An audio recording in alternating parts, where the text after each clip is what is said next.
40% of new businesses are from Latinos. And guess what?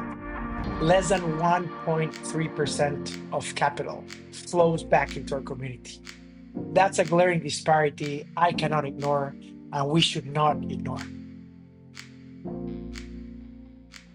Today's guest, José Luis Silva, is sharing his incredible story, his strategy for growing Latino-led capital, and what it means for the future of finance. José, thank you so much for being Thank here. you so much, Tracy, for you and your team for inviting us. When did you first have this idea that, to have a fund based around this idea of community and of lifting up Latino-led capital? So I'm from Mexico, and now I live in Austin, Texas. And my business, the name of our whole group is called Dux Capital. Dux means leader in Latin. And we started 10 years ago. And I remember 10 years ago with my co-founder, Daniel Santamarina, that we didn't have a dime and we started the fund from scratch. And our first slogan for the fund was investing in Latino heroes. So for 10 years, I've been consistently helping our community. And it's not about only helping, it's about investing and really returning capital. So I have lived myself, and I will gladly tell you my personal story as well. But I've lived all my life the opportunities that we have had and the headwinds that we have lived as a community, not only in the US, in all the world, including Mexico, including Colombia, including Argentina, all the Latin American countries, and all the world. So as an ex-investment banker and now as a venture capital investor, I really understand the lack of the Latino community in terms of capital and in terms of investment. So when you combine capital with innovation through the Latino community, not only as Latino founders but also serving the Latino industry and the Latino consumption, for example, it's where everything moves further. You've spoken a little bit about, who you are, how your career has developed, but from a standpoint of your expertise in your career, who do you identify with? What type of expert? And then take us back to where your story started. My combination of hard work, I started working with my hands all the way passing through banking. I did 10 years doing capital markets, investment banking, M&A, financing. And I was an entrepreneur. I've been an entrepreneur myself. I dictate myself as a creator and as a supporter with capital and with ideas. So I would say that the cherry on the top is the connection that I like to make with a lot of groups and a lot of people. I truly think that I'm a super connector as well. So when I combine capital and all the network and all the expertise in banking and finance that I have, that's why I created our venture capital fund and many other endeavors that we have done and I have done personally as well in my career. And today I'm a big supporter and a big investor in our communities and in the next technologies that are driving this world. I know that you started out your U.S. journey starts out in Atlanta. Take us back there. Of course. So being a child in Mexico City, I had the great opportunity to have family in Atlanta, Georgia. Actually, my aunt married my uncle. They are living in Atlanta, Georgia. In my family, we had a lot of economic cycles. No, not only us, but the country in Mexico. We had a lot of economic cycles. So I lived the goods and the bads. No, and probably that's why I'm a venture capital these days, because when you live in the top and then down and then up and down, that's how I live as a venture capital today. So in one of those economic downturns, my brother and I decided to start working in Atlanta, Georgia, and the first industry that we picked was construction. So we started working with our hands. We were very grateful because when you work with your hands and with your sweat, that is working, and that is fantastic because it's not only putting your mind, your soul, but also putting your physical within work. So we hustled. We did what we had to do in order to live that American dream, and we worked in construction, in plumbing, in fire alarm systems. I remember that one time, instead of working for the general contractor, we decided to buy some pressure washing machines, and we started pressure washing in Atlanta, Georgia, Gwinnett County. So that's when I created or my first business, and I was really, really in love with that because when you're the captain of the boat, it is a fantastic thing to do because you not only are creating new stuff and new business, but you start supporting others. So we started bringing collaborators to work with us and friends to work with us. And that pressure washing business turned into a great business. I remember that the first time we received a check of around $600, I couldn't believe it. That was my budget for probably 1 year in Mexico, and I had it in one check. So it was a fantastic story, and a very important turnkey point in that age when I was like 18, 19, is that I decided to take that money and go back to my country. Instead of staying here, I decided to take that cash and go back to Mexico and help my family pay for my studies, me and my brothers. So I think that was a very, very good decision because I truly believe in investing in your studies whenever you can and in your future. So I decided to invest in myself. And the way to invest in myself when I was 18 was to pay or to help pay my studies. So I went back to Mexico and started finance school. I came from having blisters in my hands to wearing Italian ties in one of the largest banks in the world, HSBC. You call yourself a creator and a super creator rather than an entrepreneur. Why make that distinction? And what does being a super connector really demand in the venture world? Right, that's a great point. So when you create, it is a very general way of speaking because when you create it can be with a sense of a business or be with a sense of a community or be of a sense of a friendship or something new that you want to do in this world. So creating for me, it's a great thing because it helps you in a personal way and in a professional way. So when we started all this business, we created seven ideas, seven businesses, and at the same time we were creating ecosystems to support our business and our family. So when you create, I think that it is a combination of joy, innovation, technology, personal experience, social interaction, and that's why the word creation is how I use it instead of only pursuing or being an entrepreneur. And 10 years ago, when you literally branded your work as investing in Latino heroes, do you think that Silicon Valley has failed to see Latino entrepreneurs as heroes in the startup story? And how do you want to rewrite that narrative? Actually, this exact point uh, was in front of me when I chose to come to live to Austin, Texas. So Silicon Valley, as the place where venture capital was born, uh, it has been a fantastic story. And don't get me wrong, they have been doing great job with Latinos, but not sufficient enough. No, we are 19% of the population. 40% of new business, according to the SBA, are from Latinos. And guess what? Less than 1.3% of capital flows back into our community. That's a glaring disparity I cannot ignore, and we should not ignore. Yes.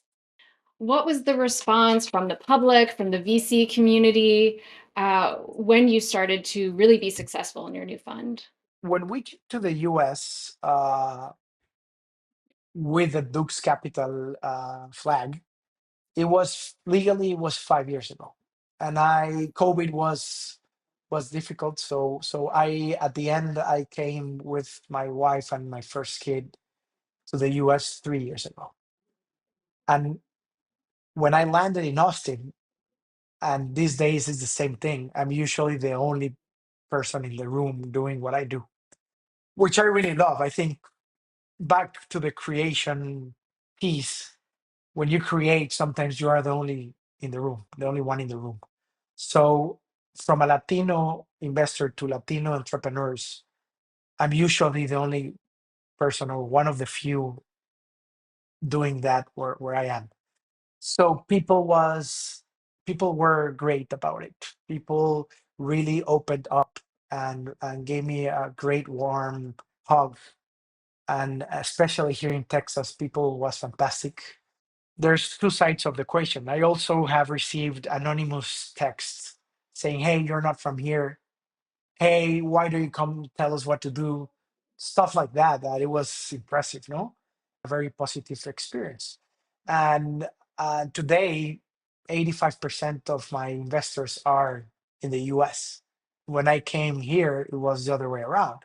85% of my investors were from Latin America and Mexico specifically. So it has been a fantastic story. 3 years ago, we came in with our second fund. So our first fund and our second fund, they are funds that invest directly into startups. And as I said, we love the Latino representation. We're not exclusive, and that's the beauty about it. But we want and need to see a Latino representation in terms of the founder, the cap table, the addressable market. So we like to see and support the Latino community through those barrels. And when I started meeting with all the institutional investors here in the US, I saw something that is the backbone of what we do in our third fund. So it is an equation with two sides. The first side of the equation is that all the institutional investors tells tell me and my colleagues, when you're an emerging fund manager, the typical three responses are, Jose Luis, I love what you do. Jose Luis, I have the mandate of investing in you as a Latino or in you as an investor that invests in Latinos. But three, call me when your fund is $1 billion, because my minimum check is $100 million, for example, and they cannot hold more than 10% of a private fund. So there's a paradox in the market, because in the other side of the equation, speaking about the Latino fund managers, in venture capital, we are around 80 to 85 Latino fund managers. The smallest one is $5 million, and the largest one is about $250 million.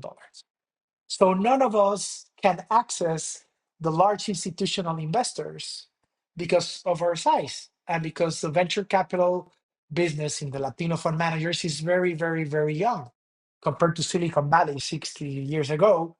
We just started no more than 10 years ago, 15 years ago. So what I did, and we did, because I'm not alone, a lot of people have supported us, is that we wanted to gather all the 80 Latino fund managers into one same fund, a large fund.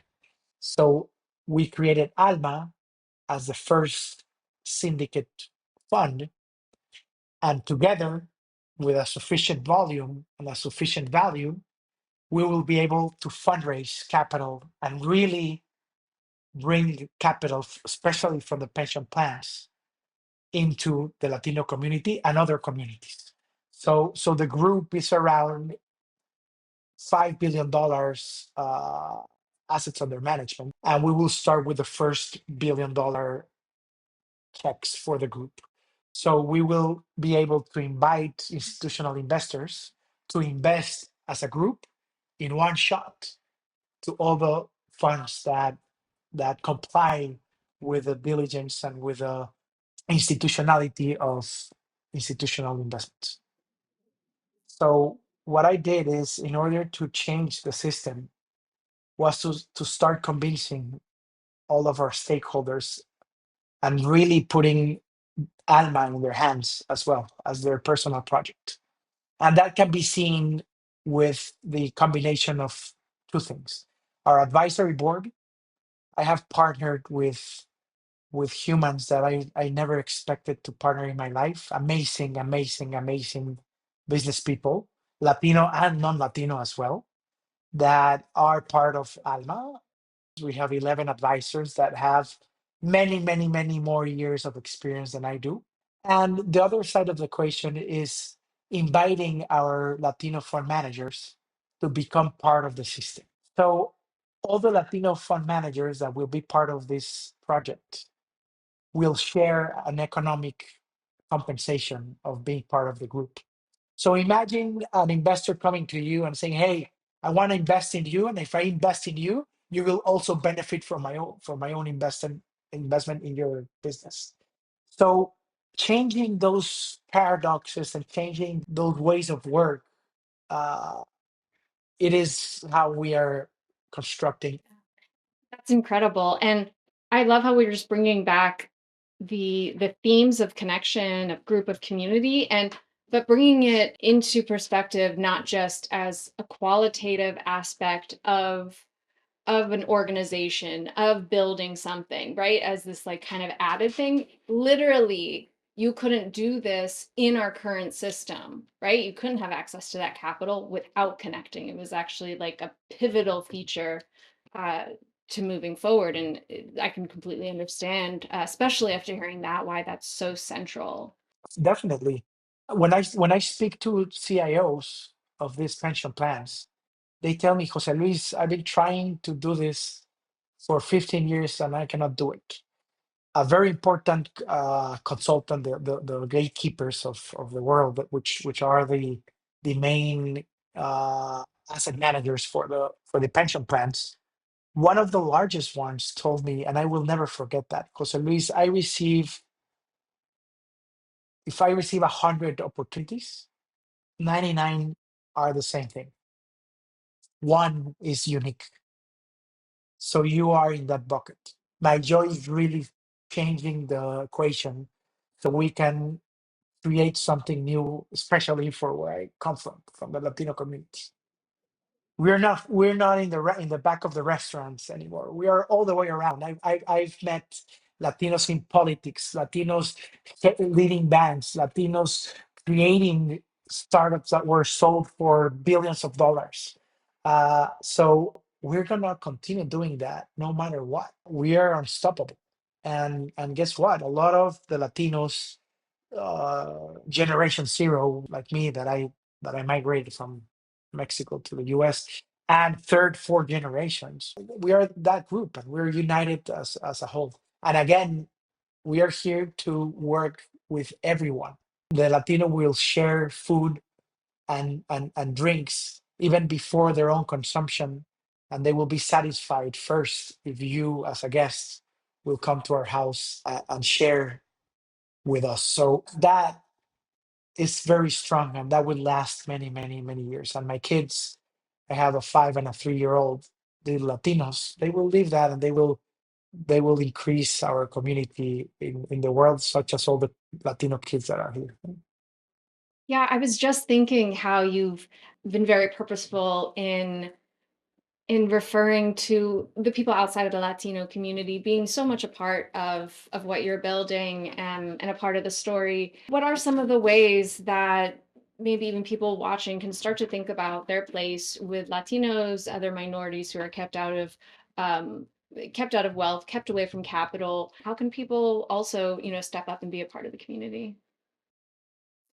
Also, you got me a little bit with a little tear, got a couple tears, but Thank you so much. You're amazing. I'm very grateful being with you.